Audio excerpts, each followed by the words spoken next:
ओम परमात्मने नमः।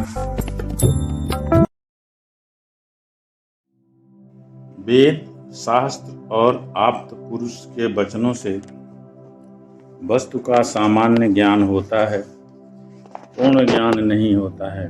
अर्थात वेद में जो बातें लिखी हुई हैं, जो बातें शास्त्र में कही गई हैं, या जो बातें ज्ञानी पुरुष या महापुरुषों के द्वारा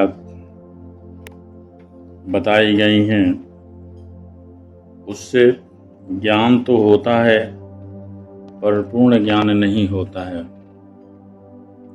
अर्थात यह दिखाता तो है कि यह सत्य है, लेकिन उसको देखने का और समझने का और अनुभव करने का अर्थ क्या है, उस समय की स्थिति क्या होती है, उसका ज्ञान नहीं हो पाता है। चाहे कोई कितना ही वर्णन करे, कुछ भी समझाए कि ऐसा हो जाता है, लेकिन जब तक वह होता नहीं है तब तक बात समझ में नहीं आती है। जब स्वयं का अनुभव हो जाता है तो यह ज्ञात होता है कि जो बातें कही गई थीं वो किस स्तर से कही गई थीं और कैसे कही गई थीं और कैसे समझाई गई थीं। इसका पूरा ज्ञान हो जाता है। हम किसी वस्तु को देखकर हम उसका अनुमान लगा सकते हैं, पूर्ण ज्ञान नहीं प्राप्त कर सकते हैं। इसे साधारण ज्ञान ही कहा जाता है। जैसे कहीं धुआं उठ रहा है तो हम यह आशंका लगा सकते हैं कि कहीं आग जल रही है, लेकिन यह पूर्ण ज्ञान नहीं होता है। इस प्रकार अनुमान से भी साधारण ज्ञान होता है। बहुत से सूक्ष्म पदार्थों में तो अनुमान पहुंच ही नहीं पाता है, अर्थात उसके विषय में सोचा ही नहीं जा सकता है। अतः चाहे वेद हो, चाहे शास्त्र हो, किसी भी वस्तु के स्वरूप का वर्णन सुनने से जो थोड़ा बहुत ज्ञान होता है उसी को हम श्रुत बुद्धि कहते हैं, अर्थात सुनी हुई बुद्धि। इसी प्रकार जब अनुमान से और सोच से जो वस्तु के स्वरूप का निश्चय होता है उसे अनुमान बुद्धि कहते हैं। ये दोनों प्रकार की वृत्तियां वस्तु के स्वरूप को समान रूप से ही विषय करती हैं, पूर्ण ज्ञान उसका नहीं दे पाती हैं। उसके अंग प्रत्यंगों सहित उसका संपूर्ण ज्ञान इनसे नहीं होता है। किंतु ऋतंभरा प्रज्ञा से वस्तु के स्वरूप का यथार्थ और पूर्ण ज्ञान हो जाता है। अतः उन दोनों प्रकार की बुद्धियों से अलग और श्रेष्ठ है। मनुष्य जिस किसी भी वस्तु का अनुभव करता है, जो कुछ भी क्रिया करता है, उन सब के संस्कार उसके अंतःकरण में इकट्ठे होते रहते हैं और इसी को कर्माशय कहा जाता है। जो कुछ कार्य होते हैं, जो कुछ अनुभव होता है, वही कर्माशय के रूप में इकट्ठा होता जाता है। यही मनुष्य को संसार चक्र में भटकाने वाले मुख्य कारण हैं। ये कर्माशय ही मनुष्य को संसार चक्र में भटकाते हैं। इनके नाश से ही मनुष्य मुक्ति लाभ कर सकता है। अर्थात जब कर्माशय नष्ट हो जाता है तो मुक्ति लाभ होता है। यह नष्ट होते हुए दिखता है, जलते हुए दिखता है। जैसे कोई किसी बहुत बड़े अनुभव को कहीं किसी कागज पे लिख लिया जाता है और वह एक रजिस्टर के रूप में कहीं पड़ा रहता है, वही कर्माशय है। वह जन्म जन्मांतर तक वैसे ही पड़ा रहता है और लिखने वाले का नाम उस पर अंकित रहता है। तो जब तक वह है तब तक उसको याद किया ही जाता है। यही भटकने का मुख्य कारण है। अतः यही मनुष्य को संसार चक्र में भटकाने वाले मुख्य कारण है। अतः संसार चक्र में भटकाने वाले मुख्य कारण जो है कर्माशय होता है। जब किसी वस्तु का अनुभव होता है तो उसके विषय में सोचते हैं, जो कुछ कार्य करते हैं वो भी मस्तिष्क में जाता, अंतःकरण में जाता है। वह संस्कार रूप में अंतःकरण में पड़ा रहता है। बहुत लंबी लंबी बातें हमको याद रहती हैं। ये जब हम किसी वस्तु के विषय में बहुत सोचते हैं तो हमें याद रहती है। इसी से कर्माशय बनता है और यही संसार चक्र का कारण होता है। बुद्धि का महत्व प्रकट करते हुए हम देखते हैं कि ऐसी बुद्धि के प्रकट होने पर जब मनुष्य को प्रकृति के यथार्थ स्वरूप का भान हो जाता है, तब उसका प्रकृति में और उसके कार्यों में स्वभाव से ही वैराग्य हो जाता है। जब संसार चक्र के नियम का अनुभव हो जाता है कि यह ऐसे चलता है, यह सच्चाई यह होती है, वास्तविकता यह होती है, तो हमको उससे वैराग्य होने लगता है।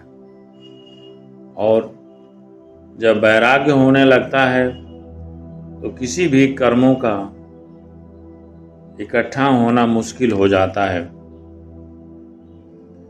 तो किससे शत्रुता करें, किससे मित्रता करें, ये समाप्त हो जाता है और धीरे धीरे मुक्ति अवस्था में आ जाती है।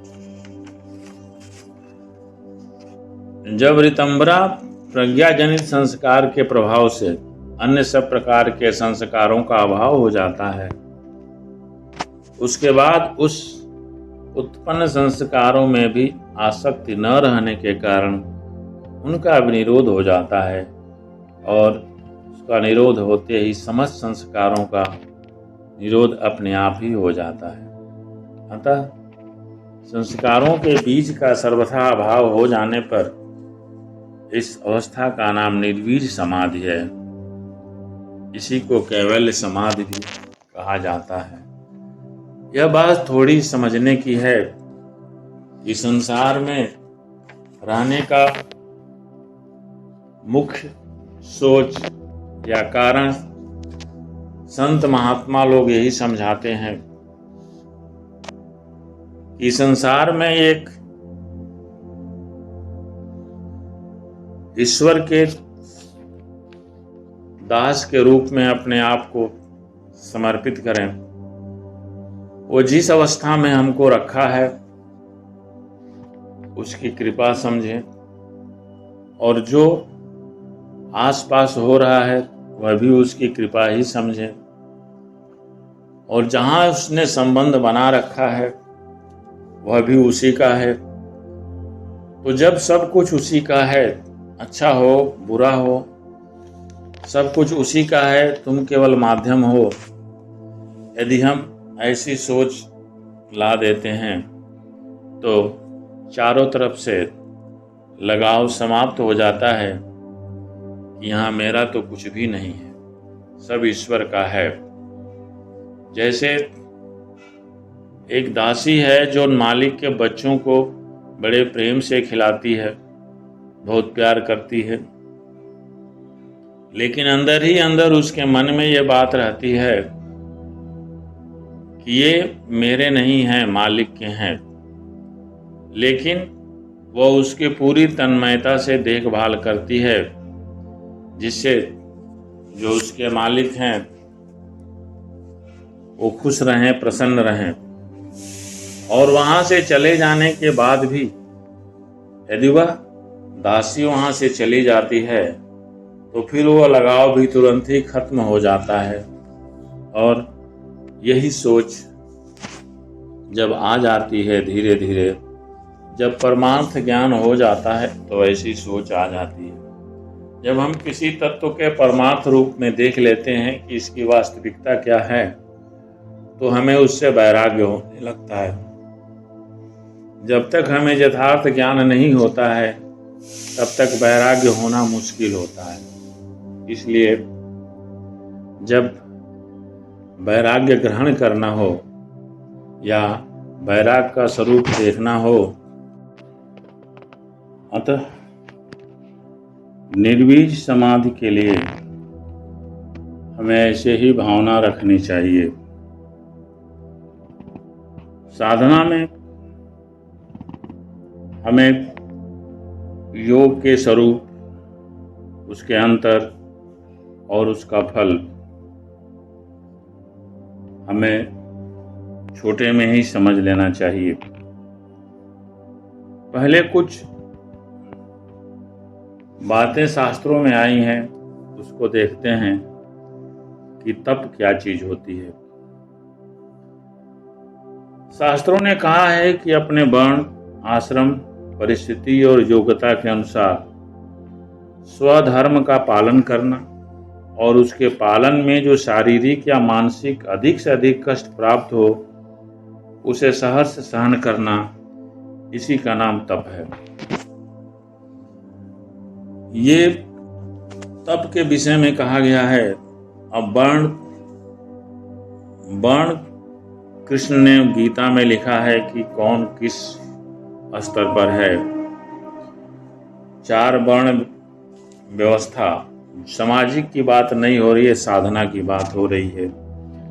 किस आश्रम में है और किस परिस्थिति में है और आपकी योग्यता क्या है, इसके अनुसार जो आपका स्वधर्म है। स्वधर्म क्या होता है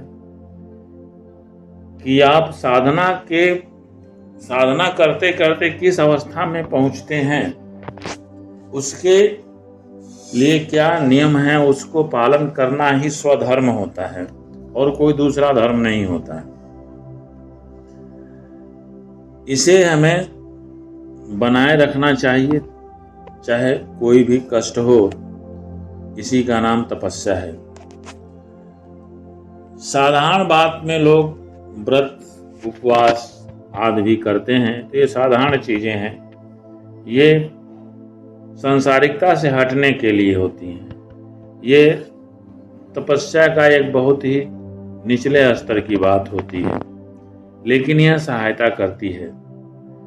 जब व्रत, उपवास आदि करते करते जब निष्काम भाव आ जाता है, निष्काम भाव का आ जाना तब होता है जब हम अपने आप को किसी वस्तु का कर्ता न माने,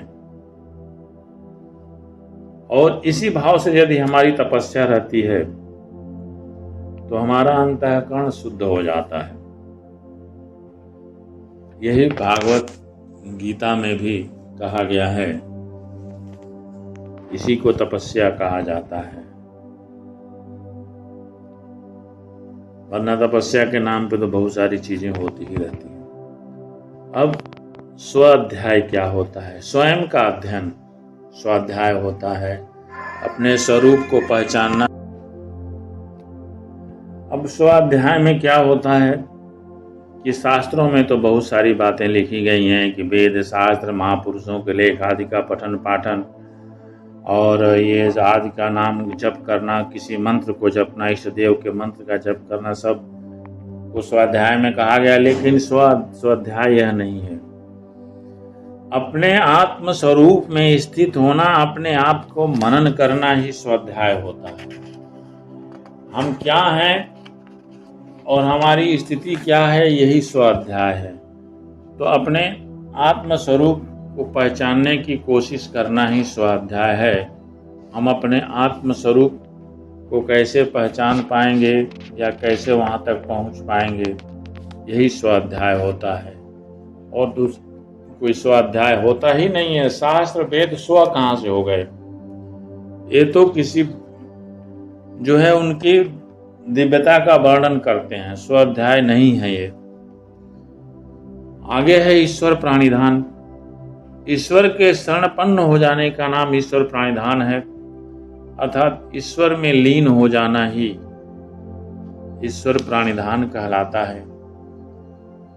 जब तक हम सगुण में हैं तो उसके नाम, रूप, लीला, धाम, गुण और प्रभाव आदि का श्रवण, कीर्तन, मनन, ये समस्त में कहीं न कहीं लीन रहते हैं, लेकिन इन सबको अपना कर्ता न मानते हुए ईश्वर की कृपा को समझना चाहिए। यही जो है ईश्वर प्रणिधान कहलाता है। यह शरीर यंत्र मात्र है, ईश्वर जैसा चाहता है वैसा करा लेता है। यह सोच ही, यह अनन्य प्रेम ही ईश्वर प्रणिधान है। 3 चीजें हैं, तपस्या, स्वाध्याय और ईश्वर प्रणिधान। ये तीनों ही यम नियम आदि योग के अंगों में नियमों के अंतर्गत आ जाते हैं, लेकिन इनको विधिवत समझने के लिए किसी सद्गुरु की शरण लेनी चाहिए। शास्त्रों से पढ़ करके हम शंका में पड़ जाते हैं। शेष आगे। जय माता।